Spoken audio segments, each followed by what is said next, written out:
me cause I'm poppin'. This a layup, this a rebound, then it's driving. Tasting with the right जी, निकल रहे हम लोग vaccination centre से। मैंने तो अपना वैक्सीन नहीं करवाया क्योंकि कोविड पॉजिटिव बंदे को डॉक्टर से कहा जाता है at least 4 weeks till the time from the time you are tested negative. तो मैं 9 मई को था और अभी आज 1 जून है, तो 4 वीक्स हुआ नहीं है। तो अभी मैं तो नहीं करवा सकता, मेरी वाइफ ने आज वैक्सीनेशन करवाया। और सामने के नज़ारे कुछ इस प्रकार के हैं। ऑफिस की तरफ से ऑर्गेनाइज कैंप था, हार्डली हमें 10 मिनट लगा वैक्सीन लगवाने में एक्चुअली। और बाकी की कहानी घर पहुंच के करते हैं, आइए। तो ये है जी पार्क, नॉट घूमने वाला पार्क, आईटी पार्क, जहाँ से अभी अपन लोग निकल रहे हैं। यहाँ से अप्रॉक्सीमेटली 15 मिनट का ड्राइव है घर का। और बिल्कुल सुनसान वीरान पड़ा हुआ है, सारे आईटी कंपनीज, सारे IT firms working from home.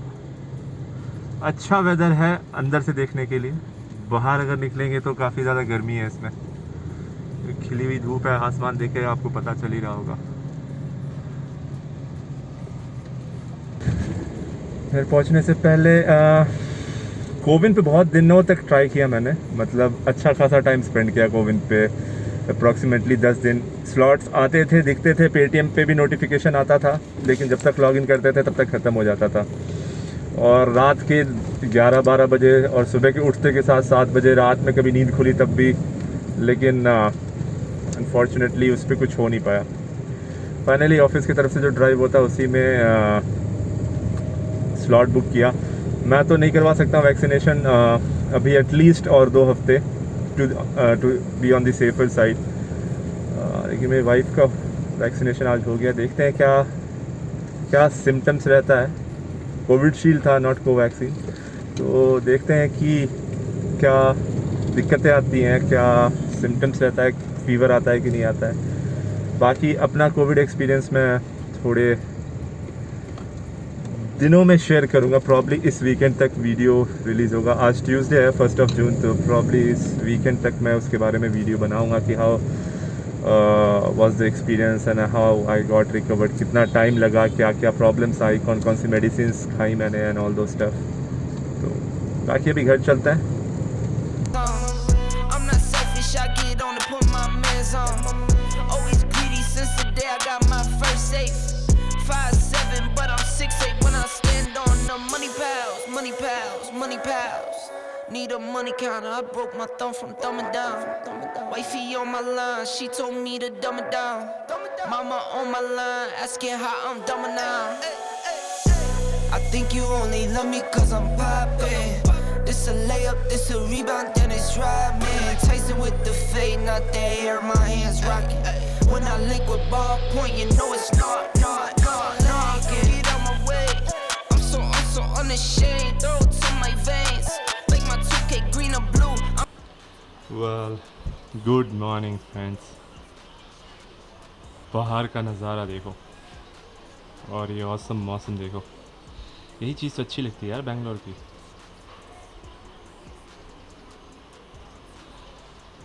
क्या फाड़ मौसम है। और ये है हमारा वर्क स्टेशन। अभी थोड़ा सा अंधेरा किया हुआ है क्योंकि जो व्यू है यहाँ से भी कातिल है भाई, कातिल।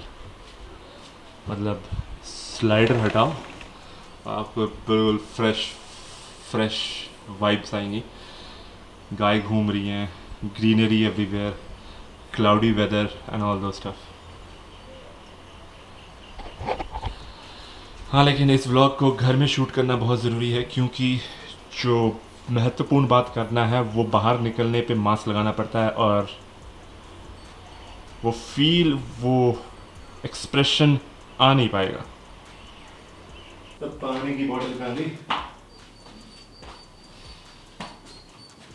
दूसरे रूम में होगी, कोई बात नहीं। आइए थोड़ा सा बैठ के आराम से वार्तालाप करते हैं। यार फंबलिंग वाली अभी भी सही नहीं हुआ है। व्लॉगिंग की आदत छूट गई है काफ़ी दिनों से, तो थोड़ा बहुत फंबल तो होने लगा है, बट धीरे धीरे बोलते बोलते जैसे लॉकडाउन खुलेगा, ट्रिप्स स्टार्ट होंगी, वो रिदम वापस आ जाएगा।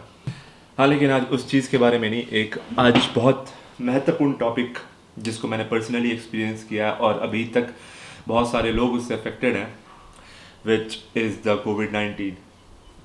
एक्चुअली कब हुआ, क्या हुआ, ये प्रॉपर डेट नहीं बताऊंगा मैं, बट एक लमसम आइडिया देता हूँ कि अप्रैल के लास्ट वीक से लेकर के टिल 8th और 9th ऑफ मई तक अपना चला था ये सिलसिला। एक फंक्शन था, उस फंक्शन में काफ़ी लोग आए थे और उसके 2-3 दिन के बाद तबीयत जो है ज़्यादा बिगड़नी शुरू हो गई मेरी।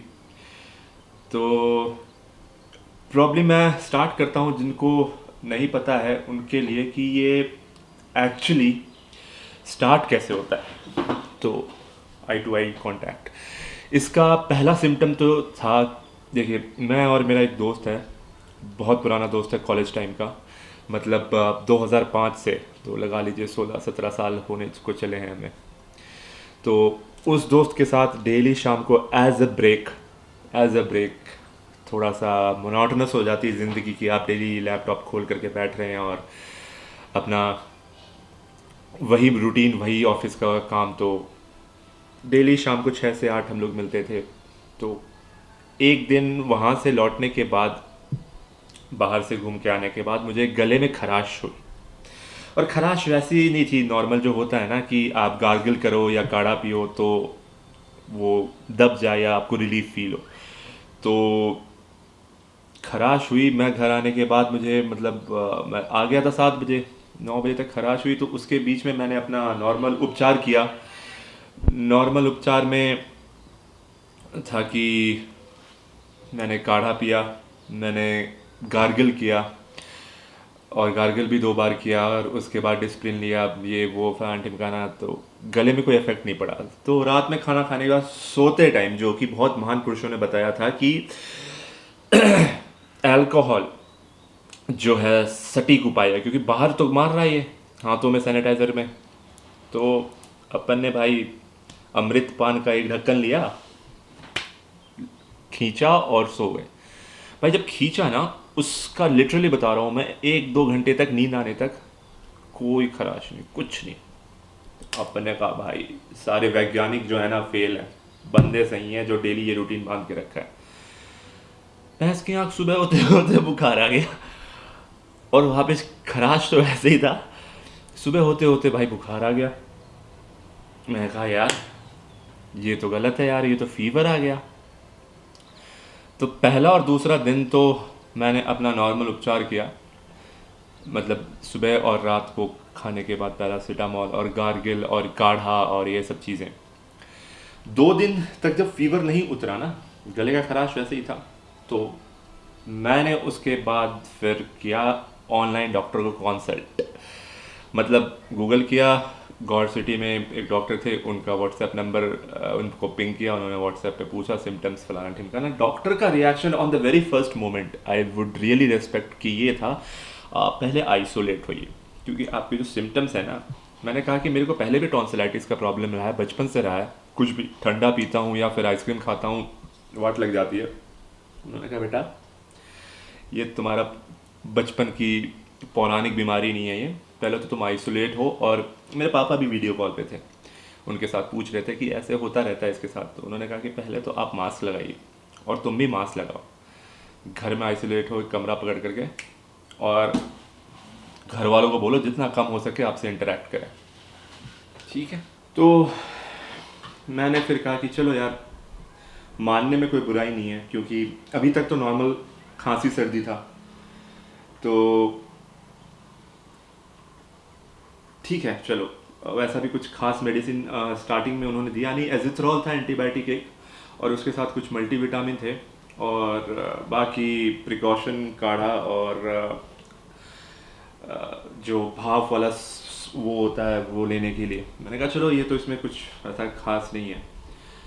2 दिन और बीतने के बाद शुरू हुई भाई कुत्तेदार खांसी, और वो खांसी ऐसी होती है ना कि आपको लगेगा, मतलब आपका पेट बिल्कुल खाली है, ठीक है, पहले स्टार्ट होगा खांसी से, और उसके बाद वो परिवर्तित हो जाता है उल्टी में।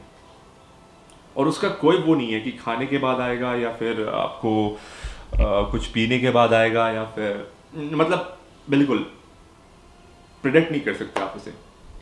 भाई वो कुत्तेदार खांसी जो थी ना, उसने हिम्मत तोड़ना शुरू किया और एक्सट्रीम कफ जिसे कहते हैं कि मतलब आपको लग रहा, आप जब सांस ले रहे हो आपको लग रहा है यहाँ पे घरघराहट सी कि कुछ फंस रहा है उस टाइप का। तो फिर संघर्ष शुरू हुआ कि भाई अब RT-PCR कराना है, अब जानना ज़रूरी हो गया है, क्योंकि ये जो खांसी है ये इस तरह से कभी पहले आई नहीं थी। नॉर्मल जो मुझे सीजनल चेंज वाली बुखार होती है उसमें। तो बहुत ज़्यादा संघर्ष करना पड़ा नोएडा गौर सिटी में, क्योंकि घर आकर के कोई RT-PCR करने को तैयार नहीं था। और हॉस्पिटल जाना मतलब कि जो लोग घर में ठीक है, क्योंकि आपकी हालत तो ख़राब है, आप अभी 101 100 फीवर से जूझ रहे हो, आप जाके RT-PCR में 1.5-2 घंटे लाइन में लग करके खुद अपना RT-PCR नहीं करवा सकते। तो दिक्कत ये थी कि अगर RT-PCR करवाना है, अगर हॉस्पिटल जाना पड़ा, तो बाकी जो आपके साथ एक बंदा जाएगा, आप उसको भी प्रोन कर रहे हो कि 1-2 घंटे जो क्यू में लगा रहेगा। क्योंकि देखो यार, कोई हेल्दी या फिर सही बंदा तो RT-PCR करवाने नहीं जाएगा। जो सिम्टोमेटिक हैं, जिनकी तबीयत, जिनको फील हो रहा है कि वो कोविड पॉजिटिव हो सकते हैं, वही जाएगा। तो हॉस्पिटल ना जा करके घर में RT-PCR करवाने में 1-2 दिन लग गया। और फिर घर के सारे मेंबर्स का हुआ और सिर्फ मैं पॉजिटिव आया, बाकी सब नेगेटिव थे। लेकिन बाकी सब भी सिम्टोमेटिक हो गए थे। स्मेल सबका चला गया था, टेस्ट बर्ड्स फिर भी चल रहे थे, नमक मिर्ची हल्दी ये सब पता चल रहा था, स्मेल चला गया था सबका। सबसे ज़्यादा इफेक्ट हुई मेरे साथ मेरी मम्मी, क्योंकि मेरे पापा ने कोविड का फर्स्ट डोज जो है वो मार्च के बिगनिंग में ही ले लिया था। थोड़ी इम्यूनिटी आ गई थी उनकी बॉडी में। और उसके बाद अगला जो गवर्नमेंट का गाइडलाइन निकला कि आफ्टर 80 डेज 85 डेज जो भी है लेना था, तो उनके अंदर बॉडी में थोड़ी इम्यूनिटी थी और वो इस वाले फेज को निकल गया उनका, कि उनको फीवर वीवर नहीं आया। और same with my wife, but उसने वैक्सीनेशन नहीं किया था due to the strong immunity and healthy lifestyle, अच्छा खाना, वॉक करना, ये सब चीज़ें। हमारी तरह नहीं कि 6 से 8 शाम को। तो मम्मी को भी काफ़ी ज़्यादा इफ़ेक्ट किया इसने। लेकिन धीरे धीरे जो है कफ कंजेशन ख़त्म होना शुरू हुआ। उसके बीच में मैंने HRCT स्कैन भी कराया और मैं बताना चाहता हूँ कि आउट ऑफ 25, जहाँ पे देखिए हर हॉस्पिटल हर स्केलिंग मशीन का अलग पैरामीटर होता है जिसपे वो आपको जज करके बताते हैं कि this is normal, this is moderate, this is critical. तो मैं क्रिटिकल वाली कैटेगरी में नहीं था। मैं स्टार्टिंग वाला जो फेज़ होता है बिटवीन 0 to 8, मेरा स्कोर 8 था और उससे ऊपर होता तो मॉडरेट हो जाता। तो 8 था मेरा स्कोर HRCT का and I was luckily in the starting category. और उसके बाद फिर कम ही होना शुरू हो गया। जब मैंने HRCT करवाया था उसके बाद कफ कंजेशन कम होना शुरू हो गया। तो पहली बात करते हैं कि जो ये खांसी होती है, इसका मैंने जो मुझे सिप्ला का ब्रोंकाइटिस पंप दिया गया था वो करके देखा, तुरंत गर्म पानी हल्दी वाली पी करके देखा, कोई फ़ायदा नहीं हुआ। The most effective thing in this condition was कि लौंग का ऊपर वाला बड आप तोड़िए और उसको दांतों के बीच में दबा करके थोड़ा सा उसका जूस निकालिए।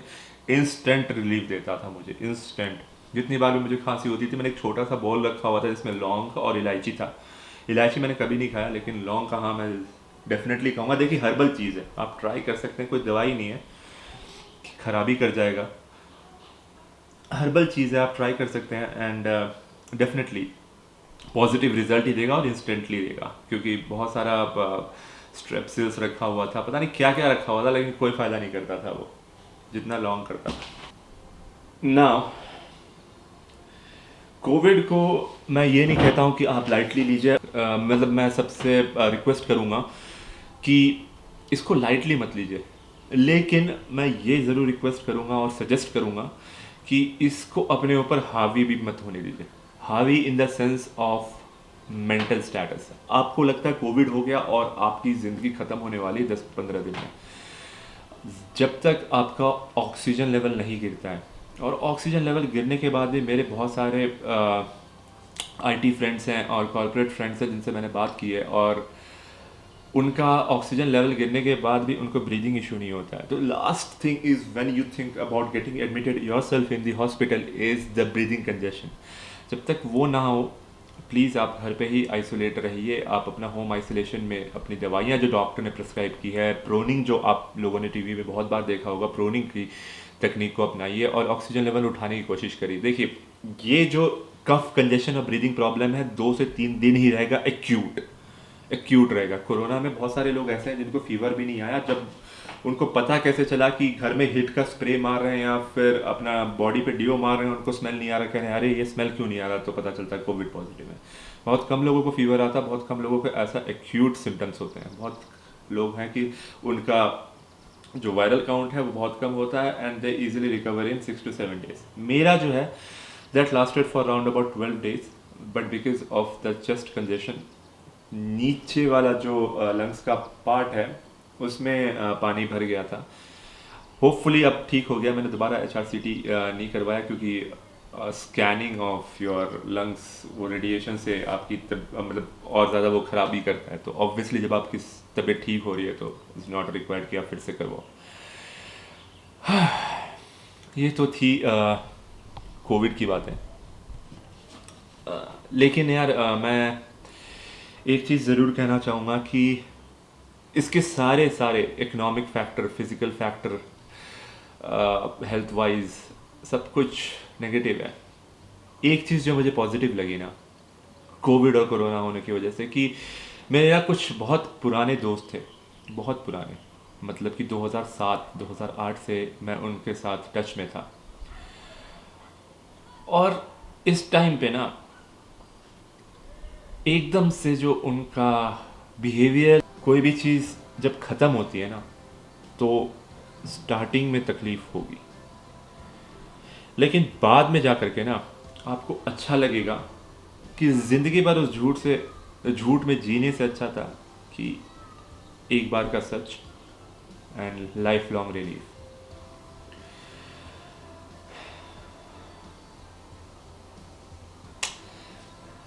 कोई नहीं, ऐसा नहीं है, देखिए ऐसा नहीं है कि मैं टच में नहीं रहूँगा या फिर ये कि बिल्कुल बात करना छोड़ दूँगा, लेकिन हाँ तकलीफ़ हुआ है थोड़ा। बाकी एक बड़े महान पुरुष ने कहा है, ऐसे दोस्तों के लिए, मैं सारे रिलेटिव्स और सारे उनके लिए नहीं बोल रहा हूँ, जस्ट बिकॉज मैंने जूम किया है कि आप लिप रीड कर पाए, इन दोस्तों के लिए जो सबसे ज़्यादा भरोसे वाले होते हैं ना, वही सब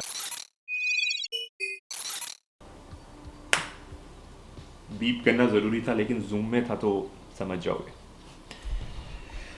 चलिए अपना ध्यान रखिए और हिम्मत मत हारिए। जब तक आपकी कंडीशन में भी आपको ब्रीदिंग प्रॉब्लम नहीं हो रही है, प्लीज़ हिम्मत मत हारिए।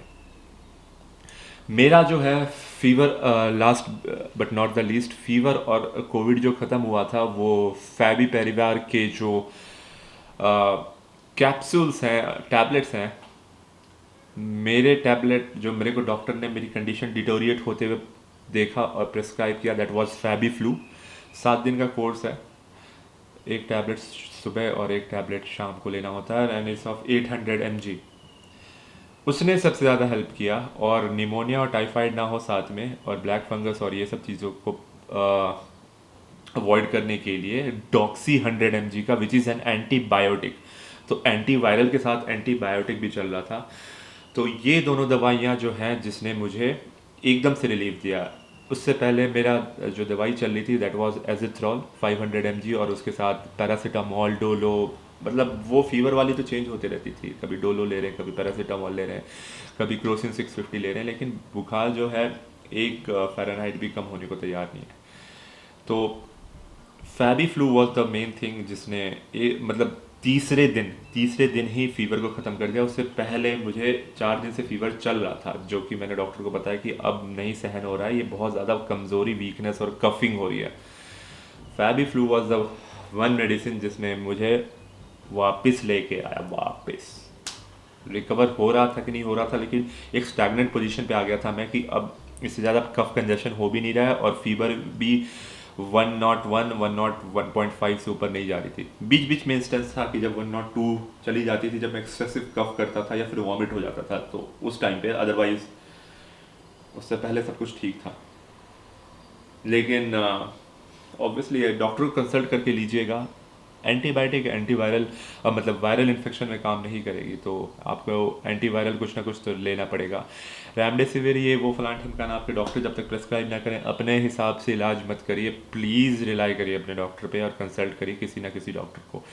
हॉस्पिटल में एडमिट होने का तब तक मत सोचिए जब तक कि आपको ब्रीदिंग कंजेशन ना हो। ऑक्सीजन लेवल आप घर पे रह करके उठा सकते हैं अगर आप प्रॉपरली सांस ले पा रहे हो। जब आप सांस ना ले पा रहे हो, तब that is the situation when you have to worry about yourself and get admitted in the hospital where you have the appropriate oxygen। ऐसे किसी हॉस्पिटल में मत चले जाइएगा कि घर की सुविधा से भी ख़राब सुविधा हो वहाँ पे। आपको चाहिए immediate oxygen to gain your oxygen level. बस ये छोटी छोटी चीज़ें हैं। इतना भी मत सीरियस हो जाइए कि आपके दिमाग पे वो हावी हो जाए, और इतना भी लाइटली मत लीजिए कि एकदम से आपकी कंडीशन ख़राब हो जाए। कोशिश करिए होम आइसोलेशन की और सबसे ज़्यादा नेगेटिविटी से दूर रहने की, चाहे कितना भी अच्छा दोस्त हो, भरोसे वाले ही। Take care of yourself. Please subscribe to the channel if you haven't yet. Take care. Bye-bye. I think you only love me cause I'm poppin'. This a layup, this a rebound, then it's robbing. Tyson with the fade, not the hair, my hands rocking. When I link with ballpoint, you know it's knocking. I'm not the same. Thinking money made me change, nothing else to blame. Bougie stuck up in my way, singing Gucci gang. Gucci, Gucci, Gucci gang, think I'm Gucci Mane. I'm just playing in the cut, I got my Vans on. I'm not selfish, I get on to put my mans on.